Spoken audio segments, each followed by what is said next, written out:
have some rapid fire questions because they are, after all, short form creators. So they're tasked with answering in about 60 seconds or less. So we'll turn to you first, Milan. So what drew you to short form content in the first place? And how has it changed since you've started? Yeah, so for me, at the time, I was actually running an e-commerce business. I was starting a long-term business. So I was like, how do I drive traffic to this? What is happening right now? So then TikTok started coming up. It was going crazy during the pandemic. So I hopped on. I saw other e-commerce brands doing it. And after a while, I also saw a gap in the finance space. So I was like, okay, let me quit a video. And then things just changed. That's kind of how I got started. I just constantly kept going viral. And now, then I just pivoted the entire business. And now we work completely with social media stuff. And it's changed quite a bit over these past 3-4 years. I mean, it's gotten a lot more competitive. You have to create much better content. People are getting, once more creators step in the space, you need to be a lot more unique to keep people's attention. And so I think nowadays just adding your own unique storytelling is really, really imperative with all these different changes. Mm-hmm. Okay, Gina. TikTok has been growing. And with other similar platforms, how do you feel like short form content is shaping the future of just personal finance content specifically? Well, I would say that it's actually a really good way to reach younger audiences. Most of the time, these younger audiences feel like it's an intimidating topic, and they don't want to get really deep into it. So when you're creating short form content and they see a 60-second reel, it's less intimidating, it's less barriers to entry, and so they may want to dive deeper later because you've intrigued or piqued their interest. You know how anyone remember when we could say, oh, when I was growing up, nobody taught us about money? I don't think this generation is actually gonna have that problem. I think it's gonna be the opposite problem. They're gonna be like, everybody taught us about money. Everybody has a TikTok, or whatever, right? And so it's very interesting. We'll get back to that on how do we actually make sure they're getting the right content. How many of you have kids and are afraid they're getting something weird on TikTok? Yeah, we'll talk more about that. All right, Breyanna, let's get into that because personal finance is quite nuanced and it can also be very complicated. So how do you take very complicated financial ideas or concepts and get them into this digestible form that people actually want to listen to? Yeah, so, and on what you just said, I've seen people give the advice that you should just max out your credit cards because you can file for bankruptcy in 7 years and then just start over. And I'm like, oh, okay, and they're like, this is a hack. It better not be any of you in here, by the way. We'll find you if it's you. But when it comes to making the conversation less complex around personal finance, it's more so about the more you know the topic, the better you are at explaining it at a 5th grade level. So when you're trying to hit the majority of people and make the content as digestible as possible, they don't need something super complex and convoluted. They need it to be at a 5th grade level as if you're explaining to a child. And it's not in a bad way. It's just the way that the majority of people will understand it, especially when some things that are easy to us are not easy to other people. The basics they don't know yet. And so you have to think that everybody is kind of coming from that place. And if anything, I think it makes other people feel more receptive to the information too. All right, sir. You said something very interesting earlier that piqued my interest. You said, I was just constantly going viral. I've never gone viral, so the fact that you're doing this constantly is just a great thing. That means you have some kind of process or you have some kind of tea that you can give us. Can you give us some tips on how you are being able to go viral and make it entertaining and still educational? Yeah, so I think adding, for me, it doesn't have to be so serious. Adding your own personality, adding a sense of humor. For me, I'm very sarcastic, so I'll add that to my videos or I'll add certain jokes. I remember for one of my videos, I was explaining this tax deduction and then the beginning Tax deduction? Yeah, and the beginning You went viral, I'm sorry, you went viral talking about tax deductions? Yeah, it was, Okay. it's related to this car, right? So the question is like, okay, why do rich people drive G-Wagons? And then my other part of the skit is like, why are you asking, or if you can't afford it? It's like it's not serious. It's just like a funny joke, and then it's like, just kidding. Okay, so here's why. You still explain everything, but you can add your own unique touches, and that is what makes the content a lot more interesting. And not to mention, you can add audio effects, you can add edits. In a really serious finance space, when you hear like these little wine booms in the background, or these little animation effects, you see that, it just adds a lot more. It just makes people a lot more receptive to it. So Okay. I think I got that bankruptcy hack from Milan, actually. it wasn't me. It wasn't me. I promise. Someone scroll his TikTok later and let us know if Okay. it was him, okay? Yeah. How many of you have some portion of your lead generation coming from TikTok? Anybody? All right, we have got a couple people. Have y'all been concerned about TikTok going away? Yes, no? Maybe yes, no? There has been some talk about it, right? Capitalism or blah, blah, blah, right? But point being, when that conversation came up, people were starting to stress out a little bit. And what I learned is that you need a backup plan regardless. So I'm curious for you, are you concerned about TikTok going away? And then if it were, do you have a backup plan? I'm not really concerned about it just because I have diversified my following. So Hey, she used the mat. We love that word. What's that word? diversify.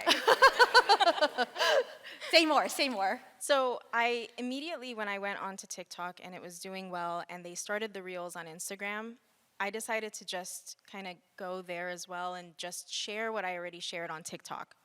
And that actually worked well, so I decided to try Facebook, and that worked well too, so I went to YouTube. So I went to every single platform and tried to reach my audience there. And because I have that diversified audience, if TikTok goes away, I'm okay.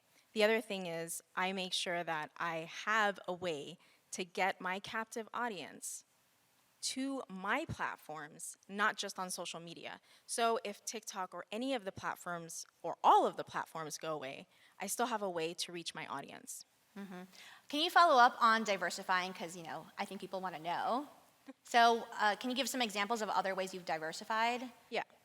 So I have an email list, and I think that's a really big function that you must have as a business owner and as a media creator, because that's the way that you're going to reach your audience. They have bought into what you have to say.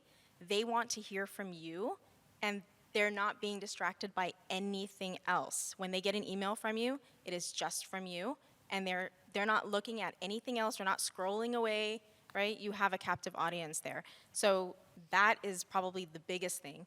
The other thing is checking out different ways to build community off of those platforms in a way that is building connection. When you can build connection off of the social media platforms, you have a better chance that even if one of those platforms goes away, that audience is going to look for you because they got value from you. So they're always going to be following you wherever you go. I love that. I love that. How many of you have your email lists?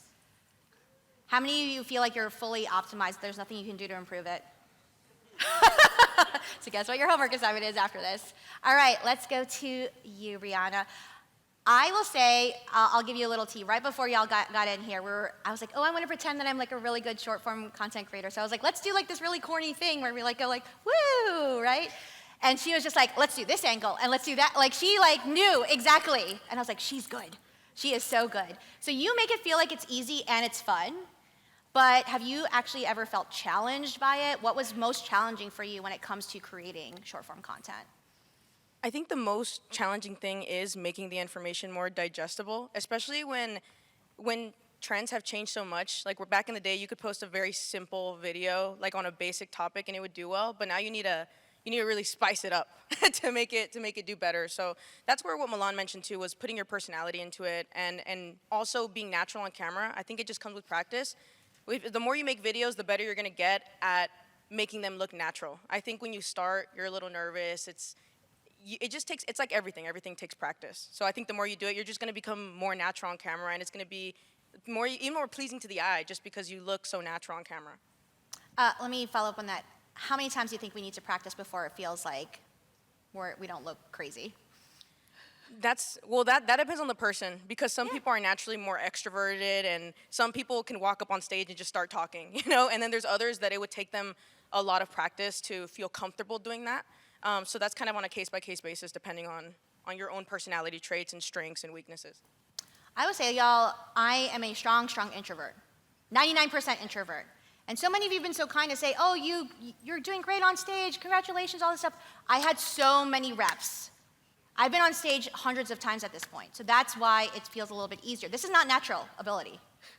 So remind yourself, even if it's short form content, even you're just talking to the camera, that takes skill and practice. It's not just like putting stuff up one time and then putting it up. Do you want to follow? Do you have something to say on that? Yeah, I was just gonna say, like, if you scroll down to some of the videos of any big creator, like the old ones, you'll see just how massive these changes are. It's just consistently going day by day, and as long as you can be consistent, you're automatically gonna improve.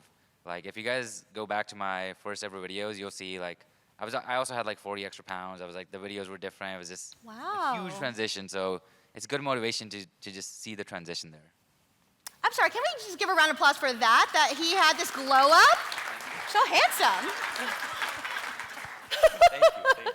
So then, speaking of that, in terms of, you said, if you look at some of the old stuff, then you can learn some things. But what are some new things that we can learn? So I'm not good at following emerging trends in short form. So what's a trend that you're seeing right now that maybe people can capitalize on? Yeah, so first of all, like any new feature that a platform launches, that is the one to get on, right? So in 2020, 2019, like Reels, when Reels came out, Instagram was pushing that so hard. Like even if your video was just so bad, you were still gonna do well. So any new feature that comes out, get on it.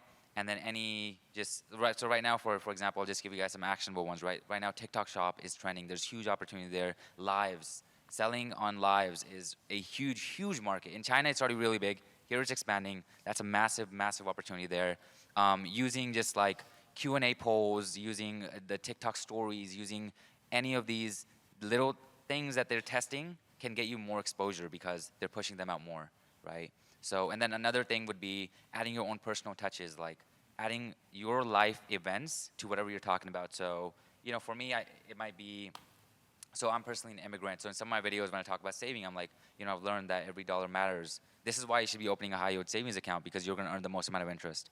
So you can resonate a lot more with people when you also add your own personal touches. That is the trend right now. That is how you build loyal audiences. We work with a lot of creators, and the people that have the highest conversions are the ones that add those personal touches and that unique storytelling of their own life.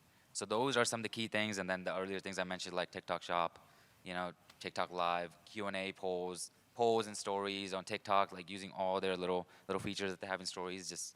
I try that all out. All right. I'm going to ask you this question because a lot of people will look at your followings and say, well, she has 1 million followers on this platform. She has 1 million followers on that platform. But I'm going to guess that followers is not the only measure that you use to actually measure your success. So what measures do you use to actually see that you're doing okay? Yeah, followers are not what I measure anymore. That's a metric that doesn't help in any way. I would say that for me, it's how impactful my message is to the point of them getting off the platform and meeting me at my email list. If they get there, or if they opt into one of my free products, then I know that the message hit correctly and it hit the right person correctly. I think that to me is much more of a mark of success that I'm going the right direction, because I can get a bunch of followers from one viral video, and it doesn't mean anything if they aren't actually buying into what I'm talking about. So when you say get off the platform, the email list, I assume, is there anything else that you're doing to get them off the platform? Yeah, so I use a method of them commenting so they can engage, and when they comment a specific word, I will send them a direct message that allows them to get a freebie of mine so that they can actually take action right away. Is there a word that worked really well? I'm so curious. I have all these questions. List, class, freebie, those things work a lot. Simple. We're not trying to be super clever here. No. Okay. I like to keep things very, very simple because a lot of times people don't want something that's complicated. So if you just write a 4-letter word, list, you're going to get my freebie. And so it's super simple for them, and they don't have to worry about, spelling out something that might be more complicated. Gotcha. All right. Well, last question goes to you. We've just spent the last 4 days together, and we need some tangible tips. Can you give us one tangible thing that us in the audience can take away to get better at short form content as soon as we get home? Yeah, as far as monetize, I feel like most people want to monetize it. That's like they want to monetize as soon as possible. And some of the things that you can do if you aren't at the point of monetizing yet is one is UGC, so user generated content, reaching out to brands. A lot of people are like, I'm not getting brands reaching out to me because I'm a small creator. But you can reach out to brands. I've gotten a lot of my income has come from pitching brands myself and just doing the extra legwork. So reaching out to brands, you can offer them videos, send them examples, send them a portfolio, and make content for them at a lower price. And then as you keep going, you're gonna be able to charge more. Affiliate marketing, you guys can do that instantly. That's something that you can use now and sign up on ClickBank, any apps that you're interested in that you really enjoy, sign up for their affiliate programs, send links out. I think it's 1,000 followers on TikTok when you can start putting a link up there. So that's something you can get into a lot faster than maybe brand deals where brands aren't really reaching out to you yet. I love that. I love that.